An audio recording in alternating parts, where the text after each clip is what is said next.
5, 4, 3, 2, 1. The Sofa Club is live. Hello, welcome back to Sofa Club. Kia ora, good evening. We're here with the writer Cole Meyers, the director Max Currie, the producer Craig Gainsborough, the lead Elz Carrad, and a special guest tonight, Felix Mufti. And we're going to be talking about Rūrangi. So welcome everybody. Cole, I know it's been a journey and you'll keep saying it's been a long time. And, you know, which is, yeah, you know, filmmaking is like a marriage. You're going to be with these people for a long time. And you're the writer, and I want to get a bit of background on the story of Rūrangi, why you wrote it, and how you built the team from that. How did it come about? Well, Craig was actually the first person on the team and got me on board because very aware of the fact that we needed a trans writer, and we just met at a party quite soon before and got on well, and yeah, he thought of me, and and I came along with a lot of ideas and a newfound confidence off the back of a number of very bad experiences being a consultant on things. And so I was quite vocal about what I wanted to see in trans stories and what I didn't want to see anymore in trans stories. And then sort of things kind of went from there, I guess, and it was very flexible and collaborative, kind of ideas coming from all areas and things like that, and just going with the flow, I guess, on that fact, which we had to, because we ran into lots of rocks in the stream. Yeah, we'll talk about those. We'll talk about those. Craig, I mean, you've sort of built this world. It's not just the film. It was a web series. It's now a TV show, and the feature film came out of that. Can you tell us like the ethos of Rūrangi and the world that you're trying to create around that? Because it's really interesting, and I think it's very inspiring for people who want to tell marginalized stories, and that you've done this. So do tell about kaupapa, your way of working. I'm learning some words here. Great. Yeah, and your pronunciation is pretty good, Campbell. Oh, thank you. But yeah, so I guess the kaupapa of Rūrangi has always been around authentic representation, and that's been really at the heart of it. So for us, it was about just making sure that we were enabling the trans community in telling their stories, rather than just taking, I guess, more colonizing approaches, which is where you come in and take somebody else's story and then tell it. So yeah, Cole and I and Max, we've worked on this for probably over 3 or 4 years now. 4 years. It's been a while. Wow, that's a long time. Is that in developing everything from script to screen? Or? Yeah, well, I mean, it's actually, if you think about it in the broader scheme of things, it can be seen as kind of quick for some projects, but I think it sort of sits middle of the road. But I think from the very start, our intention was, we want to do this ethically, and we want to make sure that we're empowering people through this process. And I think the kind of ultimate goal that we had was the kind of dream was to create a show that enabled people to tell their own stories and have their own voice rather than not, if that makes sense. Yes. So that was the kind of intention from the start. Yeah, so autonomy you came like a political intention. Yeah, absolutely. That's why our production company is called Autonomouse. Because it was about autonomously telling the story. Right. Yeah, the way that I think about it a lot, as far as activism of marginalized communities, is this idea of like outside activism and inside activism. And it's like a lot of these trans stories and things like that, the intention is good, like, you know, because it is to improve things for trans people. Like, people don't make trans stories. I mean, some people make trans stories to make money, but you know, they come in being like, I want to help trans people. But unfortunately, the way they're going to go about it is this idea of like, we'll help trans people by showing how shitty their lives are, and then everyone else will stop treating them like shit, and then that will make change. Where it's like, actually, the way you want to make change is you want to empower the people themselves to like see possibilities for their lives and like go out there and be awesome, because they are.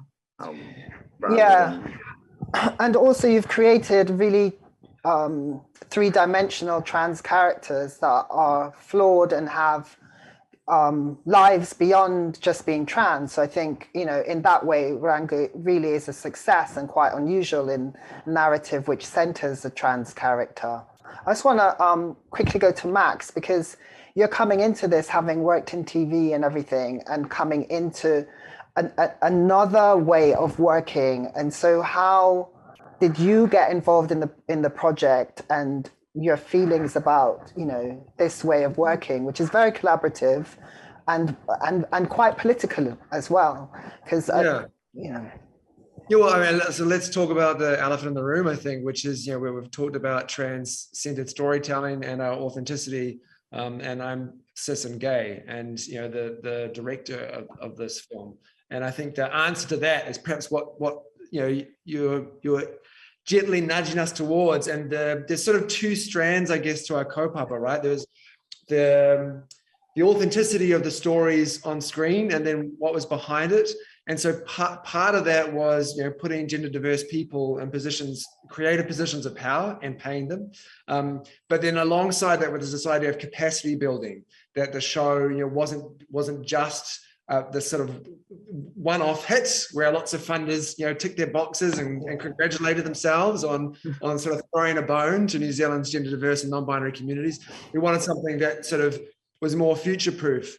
And so, you know, I always kind of mentioned that alongside, you know, we ran a paid internship program.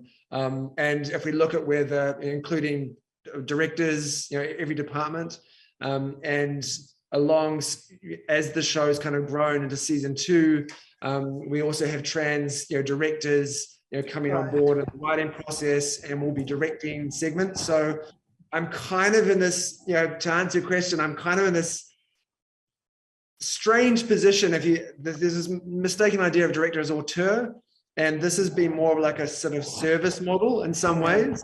And also, you know, it's long term, you know, I need to make myself redundant as well. So it's a strange brief for a director, but you know, I'm drawn to talent, and there's so much talent on offer here, and that was the thing that excited about this project the most for me.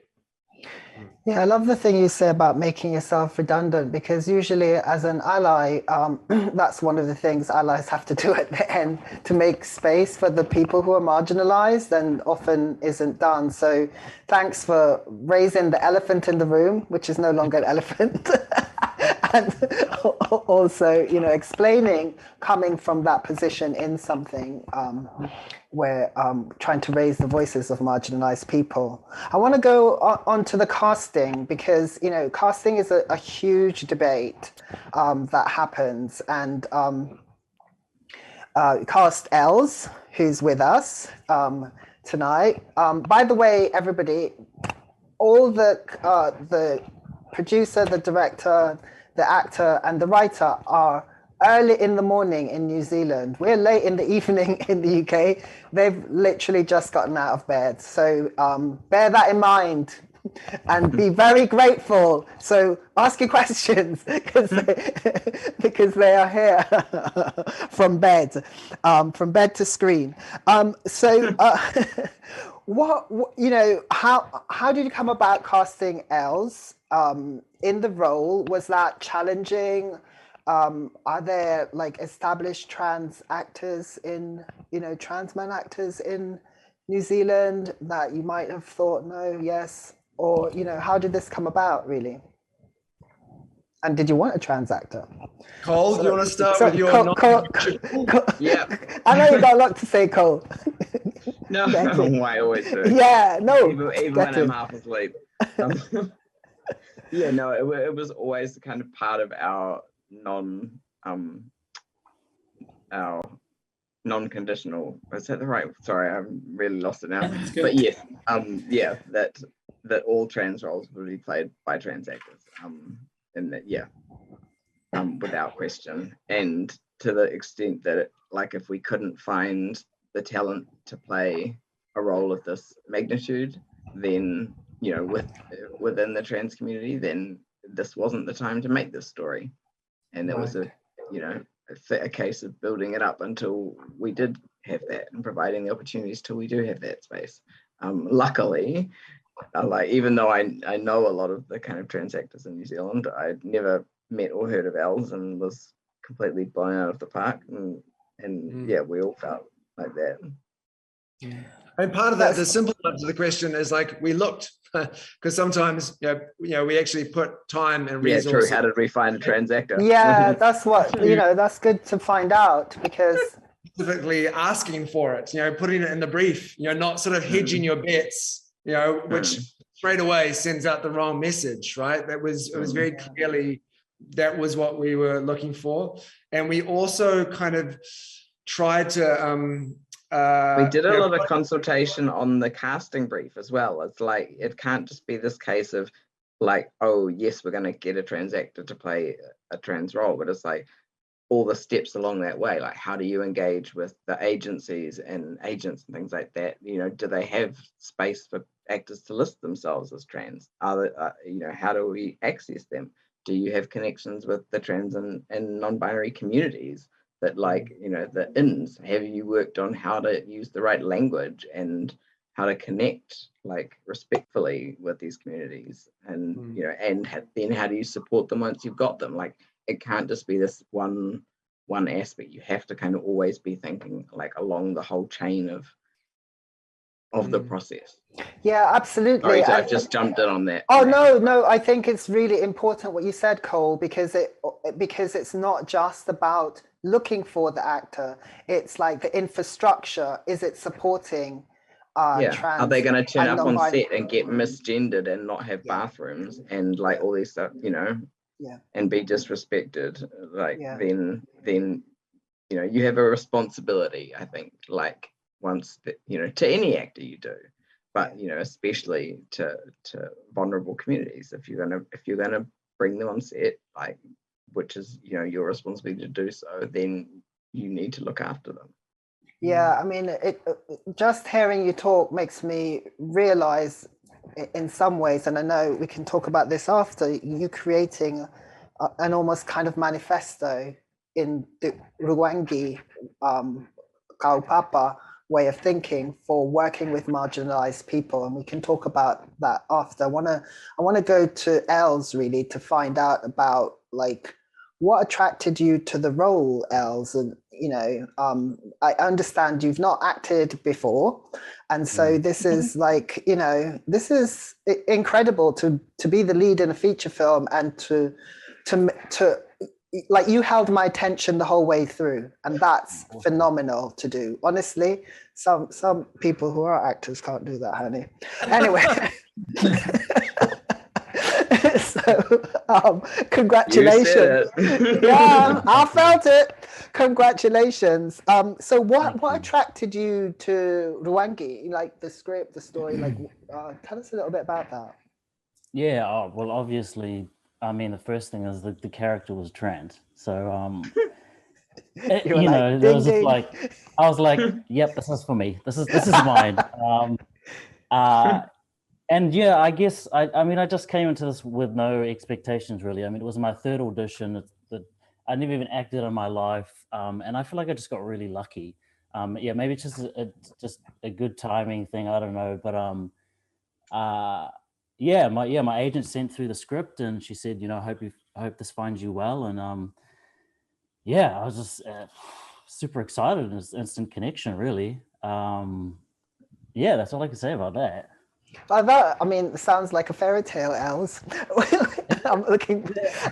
What about, you know, the assumption is when you're a trans actor, and this happens all the time, if you're a gay actor or a lesbian actor or whatever, and then you play a lesbian role or a trans role and you're that identity, people think you're not acting. Yeah. People think you're playing yourself, which is the most ridiculous thing.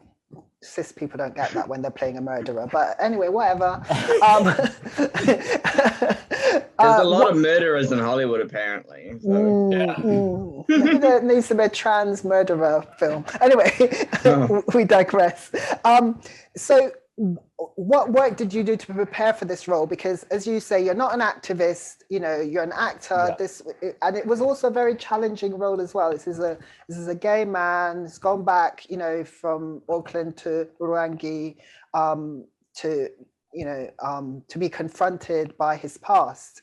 And so it was very challenging for somebody who hasn't done, you know, this breadth of work before. So how did you prepare?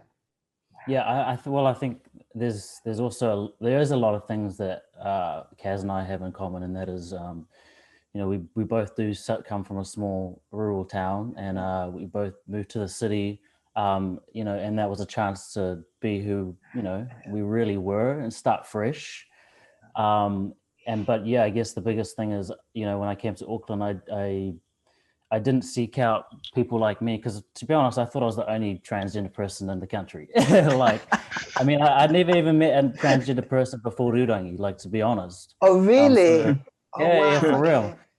So, yeah, and so I'm not an activist. So I guess, you know, for preparing for that, there was just a lot of conversation with Cole and just talking to other, you know, trans people on set, other actors, actresses, lots of chats with Cole, lots of deep and meaningful. Thank you, Cole. How to activist, ALs. Yeah, how to, and you know, I still haven't got it down. Like, I'm still like, what is this world? Like, I don't know. I think I've been living under a rock, you know, like, but yeah. You've been living your life, and you know, we all have different lives, don't we? And the activist life isn't for everybody, trust. And speaking of activists, I'm just going to quickly go to Felix, who is also a writer and has his own theatre company. And I just want to, because you know, everybody else is in New Zealand, and I know a lot of the audience is in the UK. What challenges do you find to telling trans stories in the UK? And I wonder if it's the same for people in New Zealand as well.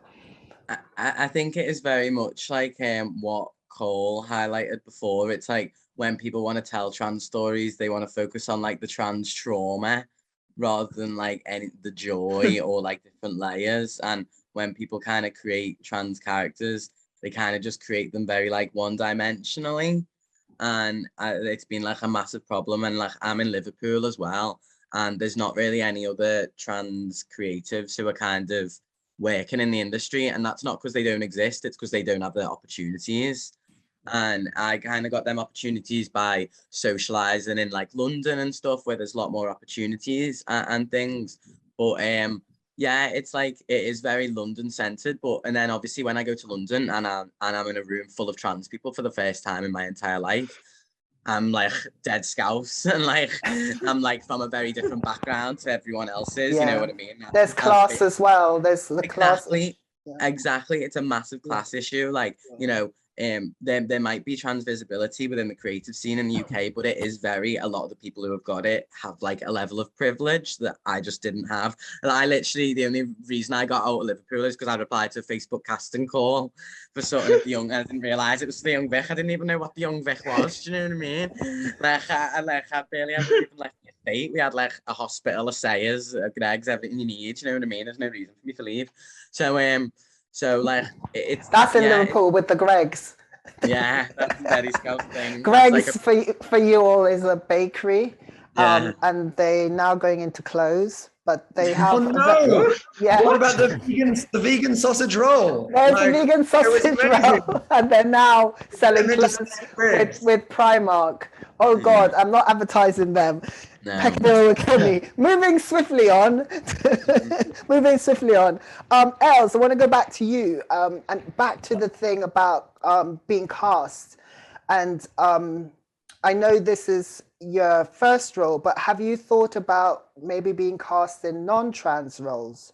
And have you got any thoughts about that? You know, because I know actors are a bit like, don't stereotype me or typecast me. Don't know if you've thought of that yet. I think about it all the time. Like, oh, interesting. Yeah, and I almost like, gosh, you've really got me thinking. I don't even know, like, can I even do that? Like, you know, all those questions, like, am I allowed to do that? Like, I don't know. Like, I don't want to be typecast. I want to be able to play all different. That's art. That's acting. Yeah. You know, you should. That's what I want to. That's why I act. I want to embody other people, regardless of gender or sexuality or you know, all of that stuff. Like, that's that's being creative. So, but you know, I haven't had apart from Rūrangi, I haven't had any other opportunities to play another role. So right now I'm kind of like in limbo. But I can only just wait and see what happens and just be open and yeah, at the moment I'm really just leaving it to the universe, and I believe that there's a role out there for me. I don't know what that is, but yeah. I believe that too. And I think other roles are going to come to you, actually. I really do. Yeah. I had a thought just on while you were speaking, Els, about that. Like, I think that question often puts the pressure on the trans actors to, you know, to make a statement about, am I going to play cis characters or like things like that, when actually the problem is not with the actors in that sense. Oh, the problem is with the assumption that all these roles are cis roles. That just like that, unless you're specifically stating this is a trans person, that they couldn't possibly be trans. It's like, I'm sorry, random lady in checkout number 1 could be trans random lady in checkout number 1. Like, you know. Yes, or the checkout 4, person. Or like burly like fighter outside whatever, you know, might be a trans guy. Like, who knows? We did that in Rūrangi, the casting, right? There are characters who you would traditionally be played by cis people, like, you know, a tow truck driver. The assumption of being cis, And I was like, well, gender diverse and non-binary people can play those roles, you know, can be those people. So let's cast them. I'm thinking about that, Max, and I'm thinking, because many of them would have been inexperienced, and you as a director, that's a huge challenge. How did you work with that, really? Because obviously, if you're an experienced actor, you know, when you're coming to something and you're coming to set, it's very different from people who come maybe from activist world, who come from another kind of creative industry into the set. How did you manage that? Yeah, thanks, Cam. I mean, that's the big fear of the director, right? Like, the sense that you can have all the ambitions and aspirations to be different and like challenge the machine, but if at the end of the day, you're working with someone who hasn't been given the opportunities to develop these tools and experiences, then you're still responsible just for the quality of the narrative experience, aside from all the politics. So that's always constantly the big sort of fear for me to navigate between, you know, the tensions, if you like, within our production of breaking the mold. But the bigger picture, to really break the mold, we need to be us and on a big commercial platform, right? That's kind of how you really do it, I think. So there is that tension there. And I guess this is perhaps where I sort of earned my stripes as a more experienced cisgender director, the sense of like, well, we could put a trans person in that role. They haven't been given the infrastructure and the opportunities in this country yet. Or we can try and sort of use someone that's really experienced to lift or other areas. And so it was acknowledging that, you know, that, okay, we're putting someone who's trans, who has, you know, almost no experience in this really difficult environment of pressure, people standing around, looking at them, and saying, okay, so what do we need to do? As director, I'm still as responsible for this person's performance as if they were a Hollywood star. And so it's like, what does my actor need? Even if they're sort of a featured extra or a supporting role, like what do they need? And in the case of some of these characters, they needed time, reassurance, space, and, you know, credit to Craig, and this is where our team worked really well, for me being able to say, hey, we need a lot more time for this very minor character who, you know, and Craig, you know, listened and heard and wanted that as well. So the production would shift and change and allow for that person to kind of, that actor to get what they needed to do a good job. Yeah. That's a fantastic way to work. And I'm just gonna go to you, Craig, because that must have been, if you're used to working on set, it's usually time is money, move it on, you know, because if something is going to go wrong, it's going to go wrong, even if you have the most experienced people. So how did you manage that? That's incredible. And I love hearing that, because it's very inspirational for other people who might be listening, who come from marginalized communities and don't have access to the same kind of resources as other people do and want to make films. So Craig, how did you manage all that? Well, I mean, I think Max is laughing. All right. I think for Rūrangi, you know, for what you've just seen, it was a slog, you know, and you're managing it by we were building the boat as we were sailing, you know, and but I think, you know, learning from that experience, you manage that from planning ahead, and you know, these additional things don't cost that much actually if you plan them properly. It's just about actually thinking about them ahead of time, right at the budgeting stage, you know. So we I don't know if it's public knowledge. Well, it's in the public domain, but we've got funding for a second season of Rūrangi. Yes. Season 2. Congratulations. Yeah, thank you. And what's been really cool there is we've been able to take all our learnings from Rūrangi and to apply them, you know, and actually create that space, create that time, make sure people are supported properly.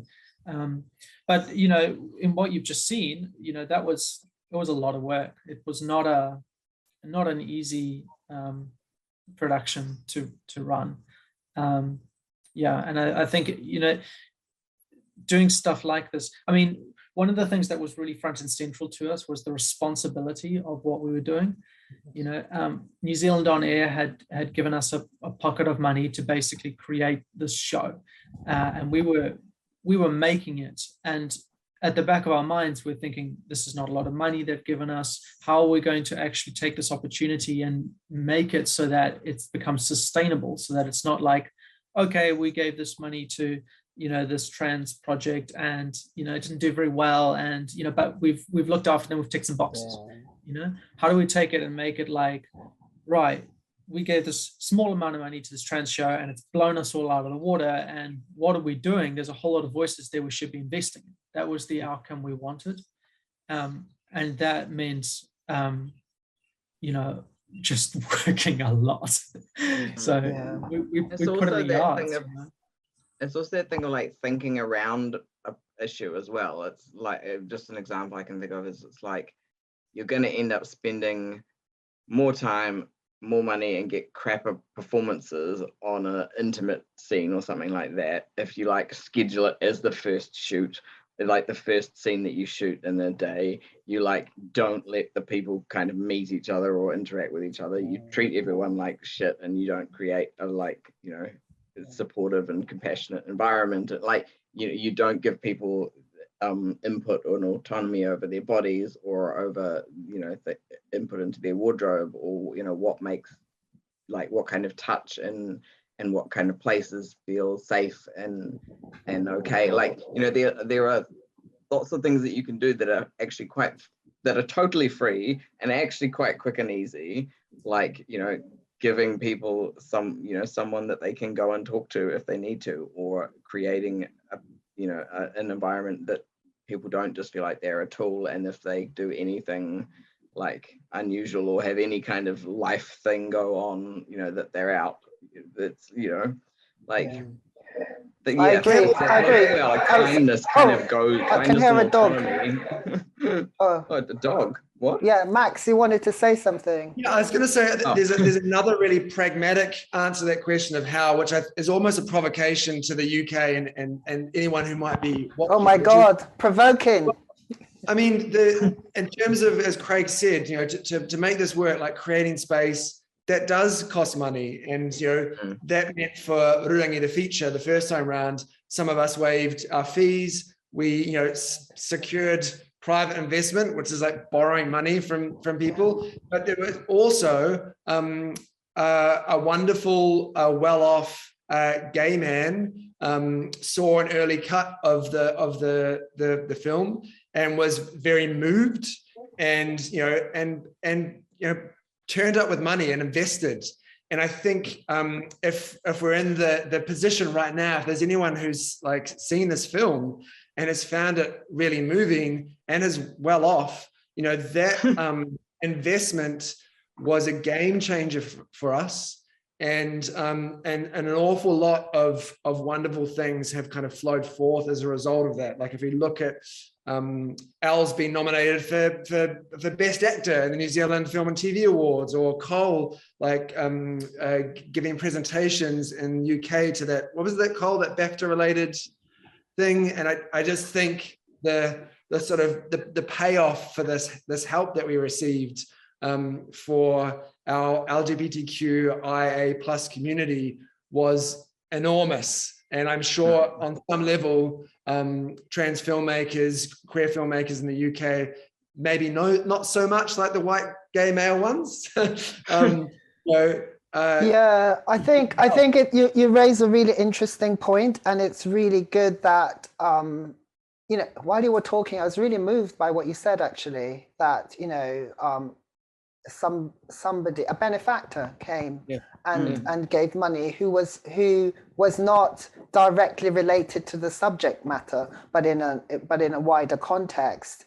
And thank you for that provocation, because I don't think marginalized communities can make films without allies and allied support and wealthy benefactors, to be honest with you. And thanks for that point.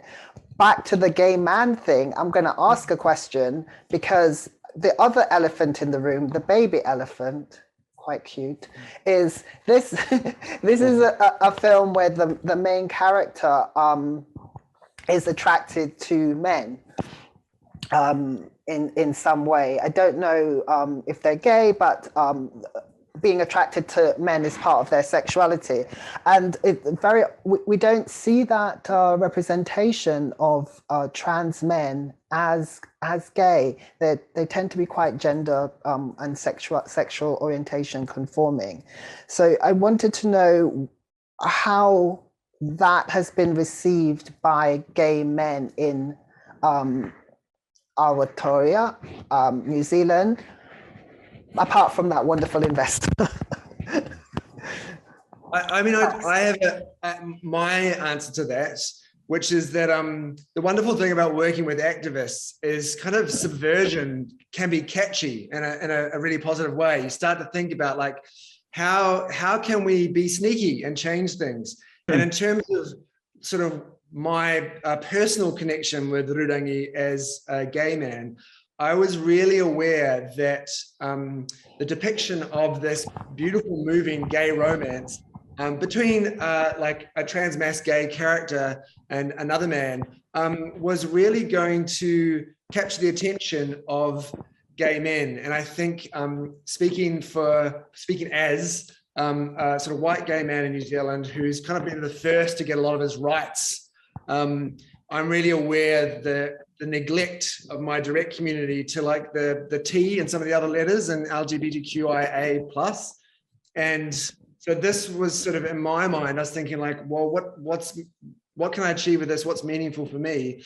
And it is that idea of a film as an empathy building machine. And I think we saw that in a big way with like Adrian, our benefactor, how he was emotionally moved and engaged. And because he could, he invested. But I also think about the kind of just kind of getting gay men especially to wake up a little to perhaps some of the struggles of the people lower down the ladder that we should be trying to lower and not pull up. So that was my kind of take on that, if you like. Thanks, Max. It's also that thing of like, it's also just that thing of depicting like trans men as like sexy to men, like, which is not, we don't see that. We don't get to be, the hot, the hot main squeeze or whatever of the rugby player, and also the cute boy next door and the whatnot. Like, and many, as radical as a lot of the stuff in Rūrangi is, and the way that we've made it is, a lot of it is really not radical. A lot of it is, there's a lot of like, dorky boy next door romance moments and things like that. Like, we get to have that too. It's not just kind of cis-het romance stuff. And also just the fact that so often trans men are depicted as being straight, because for cis filmmakers' minds, like, I will show that I support and respecting their gender by showing a normative sexuality. Like, you are a man because you're with a woman. Like, and when you start to break that up and you go, well, hey, you're still a man, even if you're with a man, like, that doesn't change that aspect, that's, I think that's made some people go, oh yeah, actually. Yeah, but it shows you how deeply homophobic society is, in that it still doesn't see gay men as actual men, like men.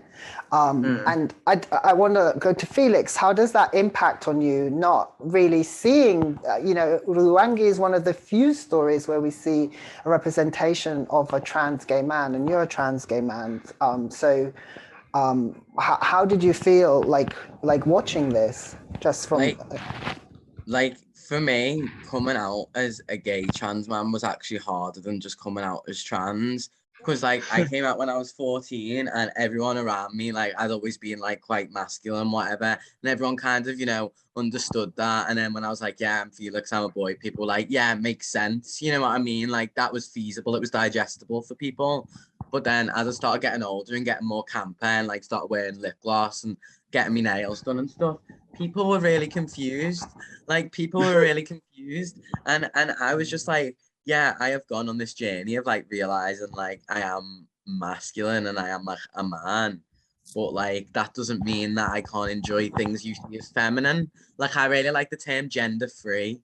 All that matters is how you feel comfortable identifying and people referring to you as. But even if you are a man, that doesn't mean that you can't enjoy what people see as typically feminine things. Like, and like, I've never seen that representation ever. Like, I've never resonated with a character ever, really, that I've seen. And like, I write plays, and the only reason I started writing plays was because I was like, I can't do Blood Brothers again. Blood Brothers is this play about Liverpool. It's the only thing people know about Liverpool. But I was like, I can't do that again. I can't. Like, I saw all these stories happening around me and how rich my life was, and was reading these scripts that were so dry and full of like characters that hadn't like, gone on any type of journey pre us meeting them. We kind of met these empty shells, cis and trans characters, when them trans characters were coming. So I just wanted to start making roles like for people like me, for people to feel comfortable in. And that's why I've resonated so much with what Cole's saying. It's like, as trans people, we have so much autonomy over ourselves. Like, we have made a commitment to ourselves that even if it puts us in volatile situations, we know we're putting ourselves first. And that's never represented in our stories, because we're always like told as like the victim and like, oh, look how hard their life is. Look, but like we are so blessed to know ourselves that well, that like we can proclaim it and like say, yeah, this is us, like that cis people don't really have. And exactly. So, like, for me, seeing that when you came and approached me and you were like, there's a Q&A, it's like a film about like a queer trans man. I was like, really? And then you were like, oh yeah, it's New Zealand. And I was like, ah, yeah. Okay. I was thinking, when have we made this in the UK and how do I not know about it yet? You know what I mean? And how come they've not cast me, Felix? That's what you would say. That's my role. But thank you. The UK remake of the.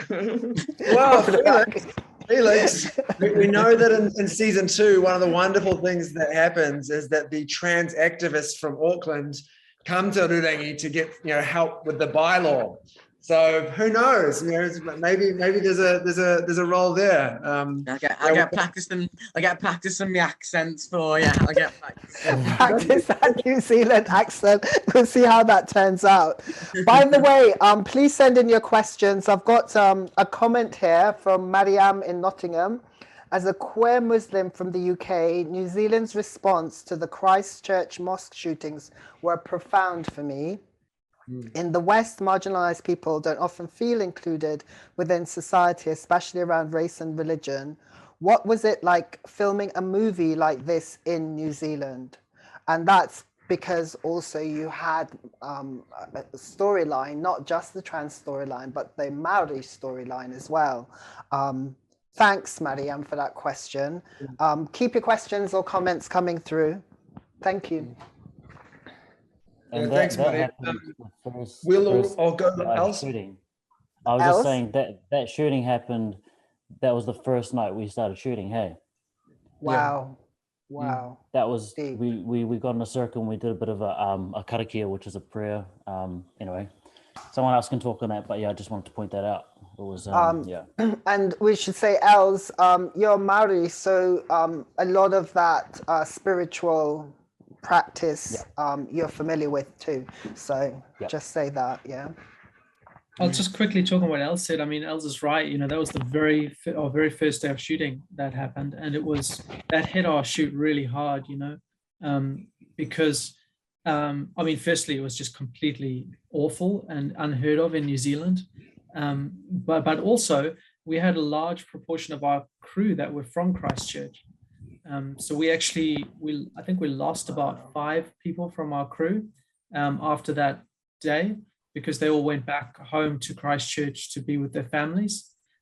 So New Zealand's a very small community. When something like that happens, it hits everyone, And so that was a big deal for us and for everyone here. It also kind of had the infuse the kind of shoot with this idea of like, this is the kind of hate that we're making this to is part of dismantling this idea of hate and discrimination and violence against marginalized groups. It's like that was what we said when we fortunately, there's no textbook for what to do when you find out there's been a mosque shooting in your country. And so, we made a circle and we all held hands and just talked a little bit, like Cole said, about kind of, without being too grand about it and without sort of using this as a platform for our project, but just acknowledging that we knew the reason we were making Rūrangi, to combat hatred. And so, just kind of acknowledging that along with some sort of response and respect. And then Arlo also did a prayer in Arabic, which is, So Arlo, you probably don't know that, but Arlo, who plays Jem, is where's he from, Max? Max, you've got a much better connection. He's from New Zealand, but he did say a prayer in Arabic, which was really beautiful. So that's intense, actually, and devastating for everybody all around. Elz, if you repeat the word of the spiritual word that you said that you held, because what's interesting is that was included in part of a process of a film production, because often you don't get that. Do you know what I mean? Yeah, so it's called a karakia, and it's basically a prayer. And in our culture, we always do a karakia right before, you know, we do something, whether it's eating or having a meeting or playing a sport, like an event, or yeah, it's just something that we sort of do to to get the vibe right, and you know, make sure that we're protected going into whatever it is. So yeah, that's a karakia. Karakia. Thank you so much for sharing that. I want to ask about the inclusion of the Māori storyline from Craig and Cole, because you know, we do know in Britain there are Maoris in New Zealand, but it's not part of the New Zealand culture that we really hear about here. And so it was really good that that was in a queer story. You know what I mean? What was the reason?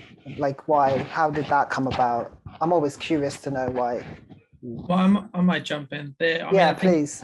When we did the casting, you know, we were very unspecific on things like obviously gender, but also on things like race, and we just basically cast the net because we wanted the best people for the roles, and we cast those roles, and 5 out of 8 of our leads turned out to be Māori.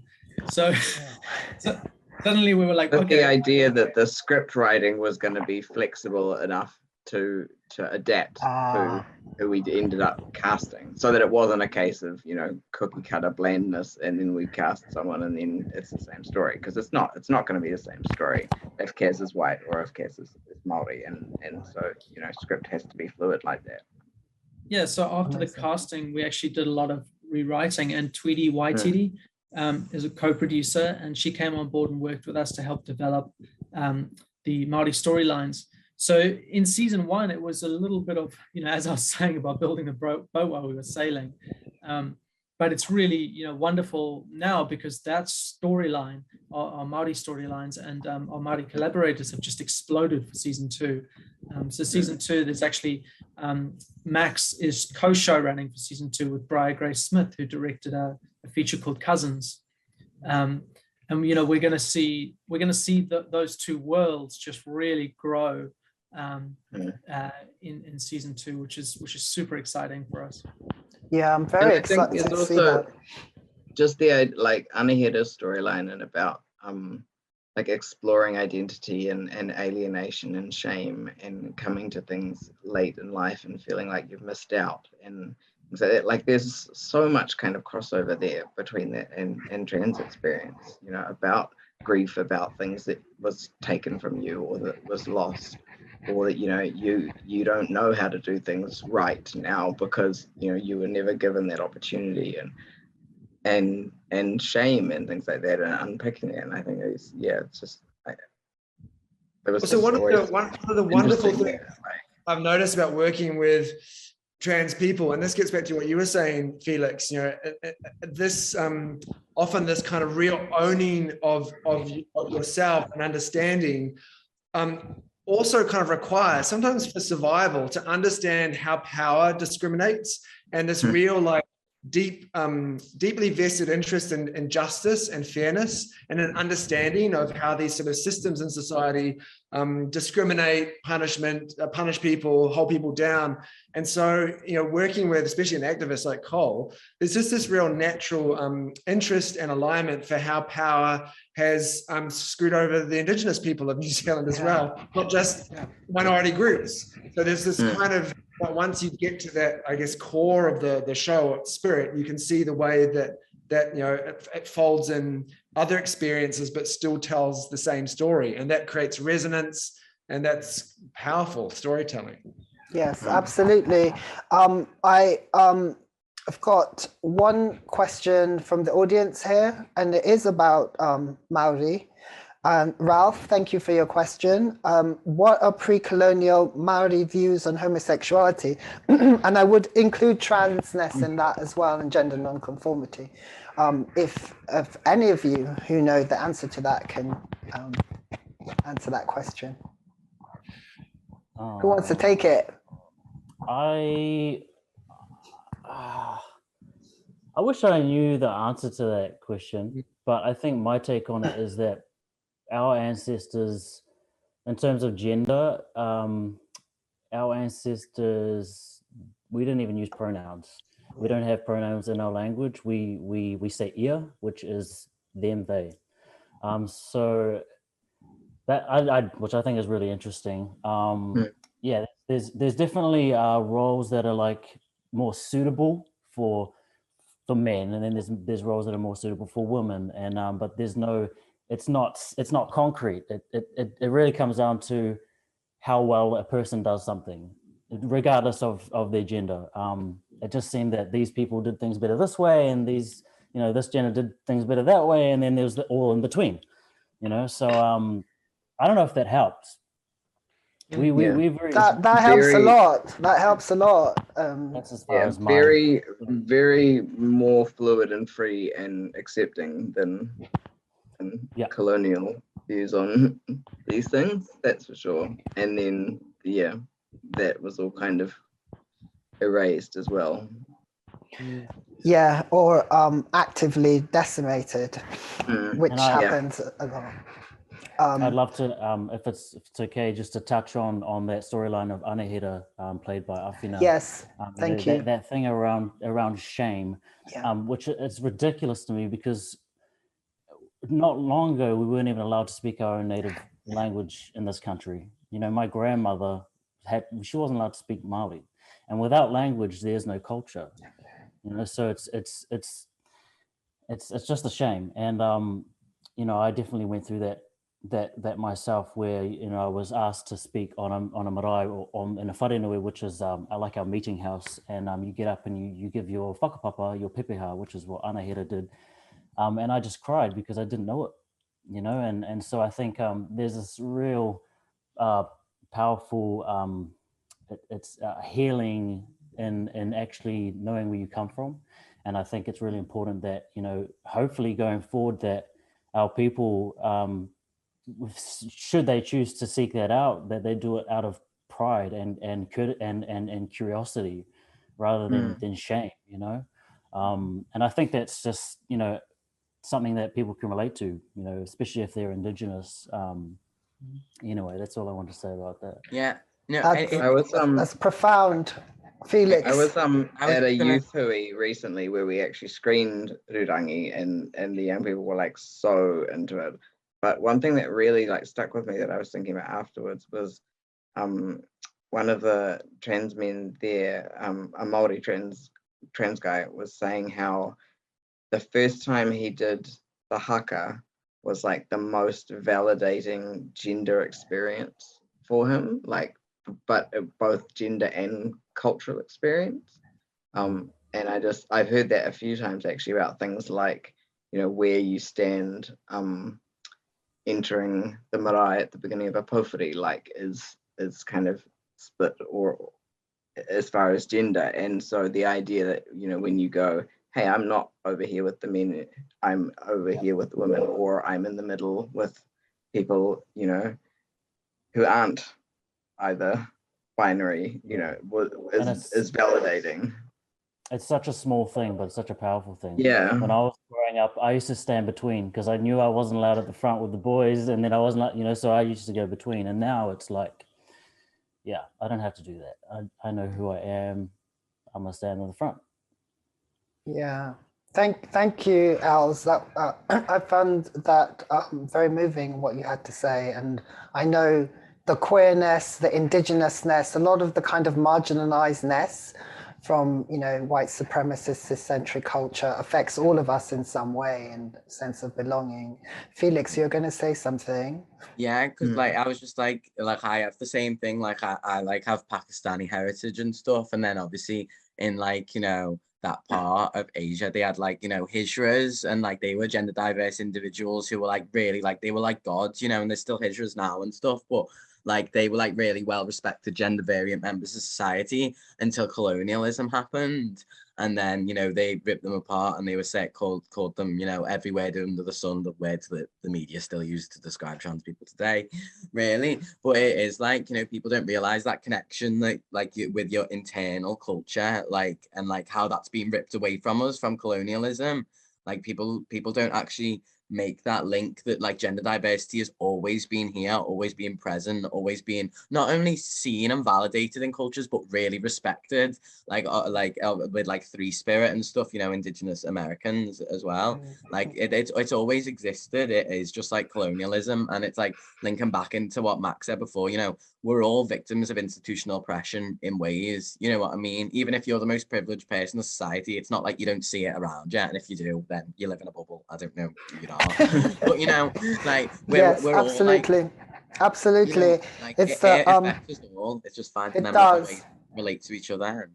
To use an academic word, it's a hierarchy. Yeah. I'm just going to ask one more question because we have to wrap up. It's been incredible. I could go on. What next?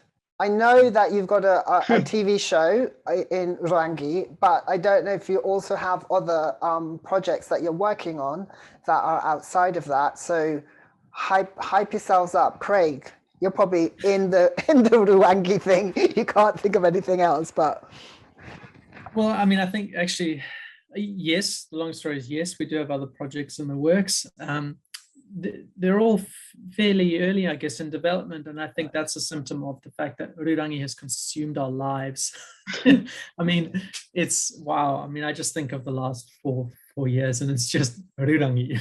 Right. So, but now that, you know, with Rūrangi season 2, you know, and now that we're actually kind of have gotten, I guess you could call mainstream support, what that's allowing us to do is to actually have the space to work on other projects, which is really, really exciting. And, you know, we're quite excited about that because, yeah, I mean, you know, Rūrangi, we are hoping is going to just keep going and then we can, you know, look to do some other stuff as well, which is great. Yeah, thank you and good luck. Max? Yeah, I mean, like Craig said, Rūrangi's been so consuming. There's a couple of irons in the fire. There's Colour Me Life, which is a New Zealand-German co-production about love and the language barrier. There's, I don't know, are we allowed to say anything at all about Blazing Phoenix, Craig, or is that, so we'll just keep that under wraps? You just said it. That's a name. It's an enticing name. Maybe just the community that's associated with, or like, feel those lips. Okay. We'll keep that one secret. We're all going to be Googling. We've learned, you know, the whole Rūrangi family has really learned kind of a new way of making things, you know, this you know, beyond consultation to like really true collaboration. There's also Arlo Green, who plays Jem, has written a film called Refuge, which, you know, is about the experiences of an Iraqi refugee in New Zealand. Right. And that's something that Craig, I, and Arlo are kind of working on at the moment as well. So I feel a little bit like Rūrangi has kind of created this this platform for a different way of telling and realizing stories, which is pretty exciting. Yeah, fingers crossed. Fingers crossed. It's very exciting that you've made an impact on film culture in New Zealand as well. Quickly, Felix, what's next? Well, we've got our Barbican show, haven't we? For anyone who lives in England, the 31st of March to 2nd of April, we're doing Transpose Joy. It'll be a night of trans celebration. It's going to be amazing. I'm also writing a Scouse rap musical about gay drug dealers, which is going well. And I've got some really cool partners. Don't know if I'm allowed to say who they are yet, so I'm not going to. But yeah, some cool things are happening. And yeah, there's something else that will be coming out soon that I'm not allowed to talk about. So yeah, lots of things. But I I'm love just it. excited. I'm just excited. And now as well, knowing that like other people are doing this work, I feel a lot more like, because I felt like a big weight, because in Liverpool it is just me. Do you know what I mean? And even when I go down to London, obviously it's not just me, you know, there's a few of us, but like it's normally just me trying to do what I'm doing, especially like as a script writer. So the fact that you're on the other side of the world and doing the same thing, like trying to do the same thing and successfully doing it, like, yeah, Yes. there's hope for us all. Amazing. Thank you so much. And Elz, what up? Not much. Are you in the next series though, man? Yeah, I am, and Yeah. I'm a lot. I'm stoked. I'm really happy. So thanks. Now just writing out cares. I know, right?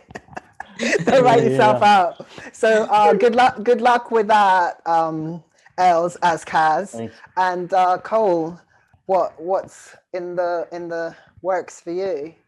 Oh, Besides Rūrangi. I'm gonna flip the question a little bit, and my answer is really my other project is my health, and yeah, I'm and I'm working on being honest about that, and about the struggles of living with chronic health issues and disability issues, and I'm in recovery from an eating disorder, and so I think even just anytime I hear another trans person talk about like disordered eating or eating disorders, I am feel like validated in my own experiences. So I just want to put that out there to anyone else in the same boat.